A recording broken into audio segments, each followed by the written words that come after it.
Hi అండి. Friday నుంచి ఒక 6 days అయిపోయిందేమో నాన్ వెజ్ తిని. ఇంకా నాకు మొహం మొత్తేసిందండి.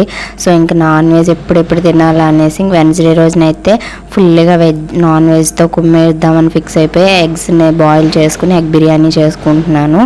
ఎగ్ బిర్యానీ చాలా టేస్ట్గా ఉంటుంది. ఫ్రైడ్ ఆనియన్స్ వేస్ట్ చేసుకుంటే టేస్ట్ అదిరిపోతుంది అనమాట. మసాలాలన్నీ గ్రైండ్ చేసుకొని ఇంకా నేను రైస్ని ఆయిల్లోనే ఫ్రై చేసుకొని వాటర్ వేసుకొని మసాలాలు అవి యాడ్ చేసేసి కుక్కర్ పెట్టేస్తాను. ఈజీగా అయిపోతుందండి.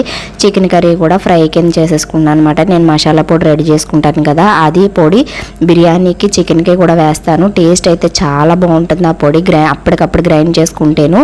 సో నిలవ పెట్టుకుంటే మనకి ఆ స్మెల్ అనేది బాగోదు కదా, ఇలా అప్పటికప్పుడు గ్రైండ్ చేసుకుంటే టేస్ట్ అదిరిపోతుందండి.